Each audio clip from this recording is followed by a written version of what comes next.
अस्सलाम वालेकुम नाजरीन, आज 28 जून 2021 है और नाजरीन आज की इस वीडियो में एक अहम खबर के कई पहलुओं पे रोशनी डालने की कोशिश करेंगे। नाजरीन यकीनन आसिफ जरदारी साहब के नाम से आप आगाह होंगे और उनके बारे में आज तक ये कहा जाता रहा कि एक जरदारी सब पे भारी, लेकिन जब से इमरान खान साहब बरसरे इक़्तिदार आए हैं तो आपने देखा कि सियासत के जो बड़े बड़े चैम्पियन कहलाते थे, बहुत बड़े चैम्पियन जो ख़ुद को कहते थे, यानी आप देख लें कि मौलाना फजलुर रहमान साहब 1980 से वो सियासत कर रहे हैं, तकरीबन 40 साल हो गए उन्हें। और आसिफ जरदारी के बारे में भी यही मशहूर था कि एक जरदारी सब पे भारी। लेकिन इमरान खान साहब के आने के बाद आपने देखा होगा कि इनके तमाम हरबे और हथकंडे नाकामी से दो चार हो रहे हैं और हुकूमत के लिए ख़तरात तो एक तरफ, ख़तरात को तो आप एक तरफ कर देना, कोई चैलेंज भी इन अपोजिशन की सियासी जमातों में आज तक कोई नहीं बन सका इन 3 सालों में। खैर, आसिफ जरदारी साहब के बारे में आपको इल्म है कि 8 दिन उन्होंने लाहौर में डेरे डाले और वहाँ पे अव्वलन तो उन्होंने पंजाब के हुकूमत के गिराने के हवाले से एक हिकमत अमली मुरतब की थी और कबल अज़ वक्त इंतखाबात के हवाले से भी उन्होंने डेरे डाले थे। लेकिन इन दोनों हिकमत अमलियों में उन्हें नाकामी का सामना करना पड़ा है और वो कैसे, वही मैं आपके सामने आज की इस वीडियो में एक्सप्लेन करने जा रहा हूँ। नाजरीन, जब आसिफ जरदारी साहब लाहौर में डेरे डाले हुए थे तो उस वक्त ये ख़बरें भी एक हाइप क्रिएट की गई कि तहरीक इंसाफ के कई लोग जिन्होंने पीपल्स पार्टी को छोड़ के शमूलियत इख्तियार कर ली थी PTI में, वो दोबारा पीपल्स पार्टी में जा रहे हैं। नदीम अफजल चांद का नाम लिया गया, नज़र गोंदल का नाम लिया गया, जुल्फ़कार कोसा का नाम लिया गया, मंजूर वट्टू का नाम लिया गया, लेकिन हमने देखा कि नदीम अफजल चंद भी नहीं गए और नज़र मोहम्मद गोंदल साहब भी वापस पीपल्स पार्टी में शामिल नहीं हुए। इसके अलावा मंजूर वट्टू के हवाले से तो बाकायदा ब्रेकिंग्स चलाई गई कि उन्होंने शमूलियत इख्तियार कर ली है, लेकिन बाकायदा मंजूर वट्टू की तरफ से कोई इसकी कंफर्मेशन नहीं आई। जुल्फ़कार कोसा के हवाले से भी ये बातें की गई तो जुल्फ़कार कोसा साहब ने ये कहा कि मेरे बेटे हैं पीपल्स पार्टी में, लेकिन मेरा फ़िलहाल कोई इरादा नहीं है, मेरा ताल्लुक़ बेशक एहतराम का है, लेकिन फ़िलहाल पीपल्स पार्टी में शमूलियत का कोई इरादा नहीं है। तो गोया एक भी जो है ना PTI को छोड़ के, एक भी रहनुमा PTI को छोड़ के पीपल्स पार्टी में शामिल नहीं हुआ। तो ये एक हाइप तो बेशक क्रिएट की गई कि आसिफ जरदारी साहब ने डेरे डाल दिए हैं तो अब PTI में टूट फूट आ जाएगी और टूट फूट का वो शिकार हो जाएगी। इसके अलावा जहांगीर खान तरीन ग्रुप को भी उन्होंने ज़ेर करने की कोशिश की, उनके कंधों पे बंदूक रख के पंजाब हुकूमत गिराने की हिकमत अमली मुरतब करने की कोशिश की, लेकिन उसमें भी जो है ना आसिफ अली जरदारी साहब मुकम्मल तौर पे नाकाम रहे हैं। इसके अलावा नाजरीन एक और भी ख़बर आई कि नून लीग के वो लोग जिनका अपने हलकों में असर व रसूख है, जो गुज़श्ता इलेक्शन हार गए थे लेकिन उन्होंने अच्छे खासे वोट ले लिए थे, तो उनको भी तोड़ने की कोशिश की आसिफ जरदारी ने कि चलें ये बेशक हार तो गए थे, रनर अप थे, लेकिन इनकी जो है ना वोट की तादाद काफ़ी ज़्यादा है तो क्यों ना उनको शामिल कर लिया जाए। लेकिन नून लीग ने उनको भी जो है ना, जब इनको ये पता चल गया तो नून लीग ने उन्हें भी एकोमोडेट कर लिया।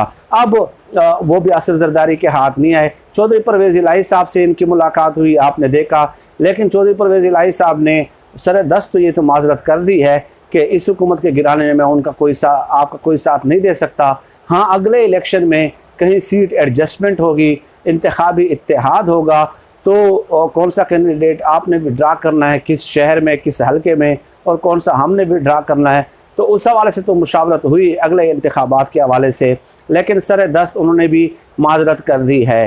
तो ये आप देख लें कि मुकम्मल तौर पे उनका ये जो मिशन था 8 दिनों का, यह आसिफ जरदारी साहब का मुकम्मल तौर पे नाकामी से दो चार हुआ है। यही वजह है कि जब मैं कहता हूँ ना कि इमरान खान साहब ने इनसे बदला लिया है, तो बदला और क्या होता है यार। आप देखें ना कि पंजाब में इनकी सियासत को किस कदर ख़तरात लाक हो चुके हैं, इनकी सियासत तकरीबन दम तोड़ चुकी है, ख़त्म हो चुकी है और इनको कोई इलेक्टेबल्स नहीं मिल रहे पीपल्स पार्टी को कि ये पंजाब में जो है ना हलकों को फिल कर सके और अपने कैंडिडेट को वहाँ पे कंटेस्ट करा सके। यहाँ तक तो हालात आ गए हैं। तो अब आसिफ जरदारी साहब वहाँ से नामुराद लौटे हैं लाहौर से, मिशन मुकम्मल तौर पे नाकाम हुआ है।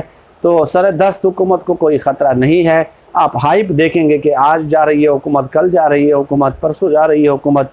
तो हालात ये हैं कि आसिफ जरदारी साहब ने बहुत जोड़ तोड़ करने की कोशिश की, लेकिन उसके बावजूद भी वो जोड़ तोड़ करने में नाकाम रहे हैं। दूसरी तरफ शहबाज शरीफ साहब भी खुद अफसरदा और परेशान हैं। उन्हें अपने सियासी मुस्तकबिल के ख़तरात लाहक हैं कि भाई एक तरफ नवाज़ शरीफ, मरीम नवाज़ हैं, दूसरी तरफ शहबाज शरीफ हैं। तो डेफिनेटली तकसीम मौजूद है।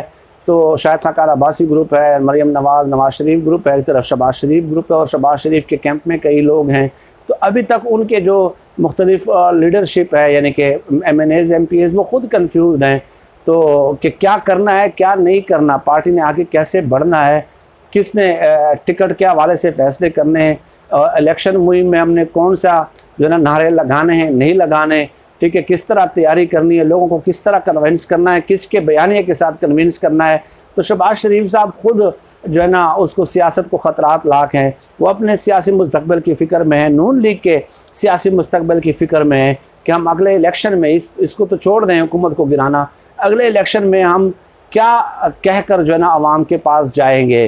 तो ये एक इमरान खान साहब के आने की वजह से इन लोगों को इस कदर सियासी ख़तरात लाक हो गए हैं, इस कदर सियासी ख़तरात, और इनके तजर्बे तकरीबन जो है वो भी किसी काम नहीं आए। अगर इनके बस में होता तो ये एक हफ़्ता भी न टिकने देते, लेकिन बस सिर्फ तकारीर पे इत्तेफाक किया जा रहा है और कौमी असम्बली में बजट बुक फेंक के एक दूसरे पे दोनों तरफ से जो है ना हमले किए जा रहे हैं। सिर्फ इसी पे इत्तेफाक किया जा रहा है और प्रेस कॉन्फ्रेंसेस हो रही हैं, मुलाकातें हो रही हैं, टेलीफोन कॉल्स हो रही हैं, ठीक है। उसके बाद वो मीडिया को वो फुटेज जो है ना दिखा दी जाती है ताकि वो आवाम के सामने ये ज़ाहिर कर सके कि देखें हम आखिरी हद तक आप लोगों के लिए लड़ने की कोशिश कर रहे हैं, हम तो आखिरी हद तक जाने के लिए तैयार हैं।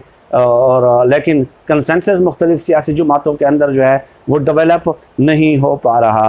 तो इस तरह अपने हल्के के आवाम को वो जो है ना मुतमईन करने की कोशिश कर रहे हैं, यानी कि अमलन मैदान में कुछ इन्होंने करना नहीं है, ना ही इनसे कुछ होना है। बस सिर्फ ये प्रेस टॉक करके, मीडिया टॉक करके एक दूसरे के साथ मिल रहा है, दूसरा पहले के साथ मिल रहा है, पहला तीसरे के साथ मिल रहा है।